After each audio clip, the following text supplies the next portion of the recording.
First Corinthians 12 verse 1. Now concerning spiritual gifts, brethren, would not have you ignorant. As I said yesterday, every prophet of God, to overwhelm their own time. And in these fast-changing times, everyone also seeks and grows, so, how do you prove that you have God's guidance? If you are genuinely led by God, how does that look? In the case of Marilyn Hickey, this reflects that you are a person who does not leave the house without God's guidance. For God's leadership must be overwhelming, enable you to defeat the opponent with his weapon, defeat each other in their own ring. Is not Zion living proof of this? In fact, I can find a way out of this age, because I have the character of God, committed to finding and growing. Besides looking for a way out in faith, it belongs to faith-based thinking. Take Benny, for example, he also has his own unique way of thinking about faith. Before coming to Zion, he's been finding his way out alone, and that eventually led to Zion. This is his unique life experience.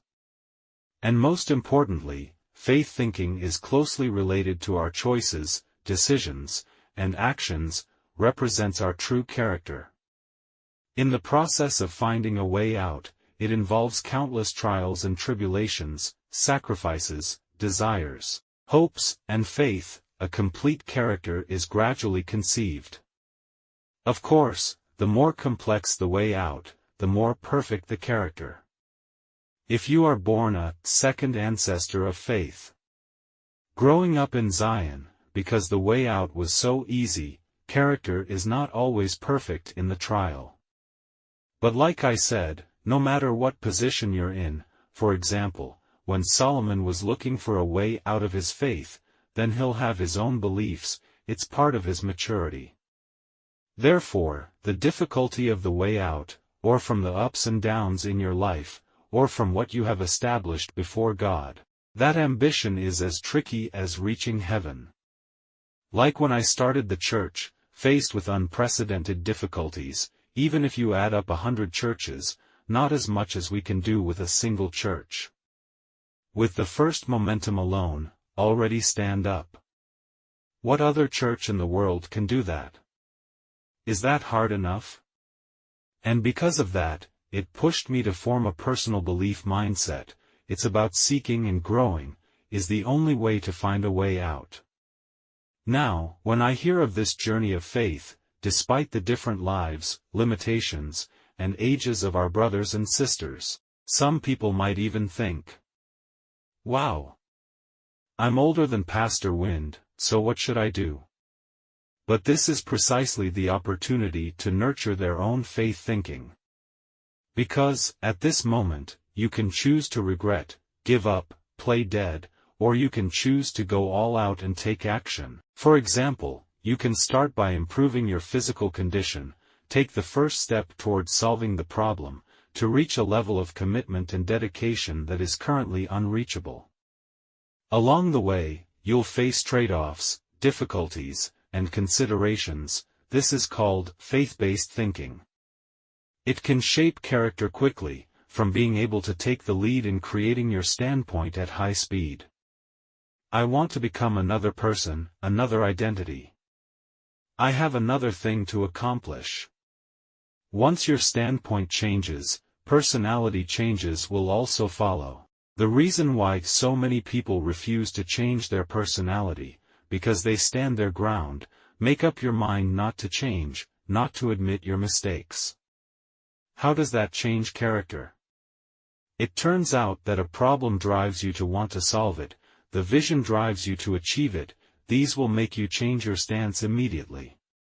Later, personality changes became easy. Because you made up your mind, so, any character flaw that's holding you back, you wouldn't hesitate to revise it, such as laziness, lack of self-discipline and so on. In my case, back then, to share a lot of great information, whether it's laziness or lack of discipline, I have to change them all. There are other problems, of course, including a lack of adequate reference books. There's not enough time. So, I was very disciplined, try to find time to study the Bible. 1 Corinthians 12 verse 1.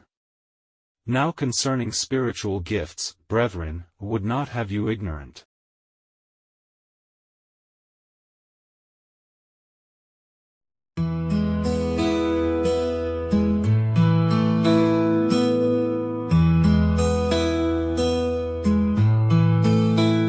其實信仰思維就係你喺信仰上揾出路，因為真係你決定決斷執行嗰個就係你嘅性格。喺裏邊牽涉到好多破釜沉舟、犧牲、渴慕、期望、信心啦，就係揾出路當中去孕育咗完整嘅性格出嚟。當然啦，嗰個出路越難，個性格就越完備嘅。Changing views, changing sights, bold dreams reaching heights, through the night, through the day, firm goals lead the way. Obstacles may come and go, but our resolve will always grow.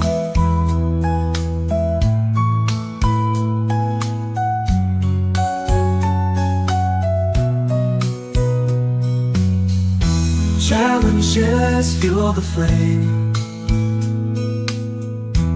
each step no to the same, striving hard, wasting time.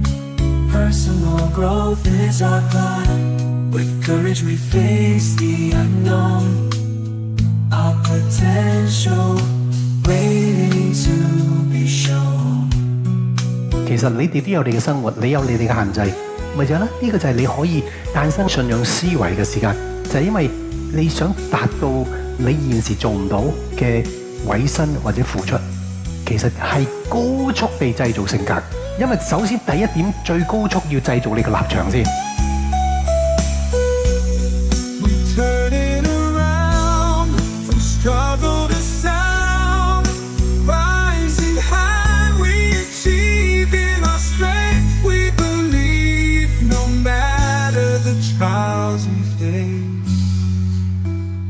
We'll conquer them with poise and grace. We'll conquer them with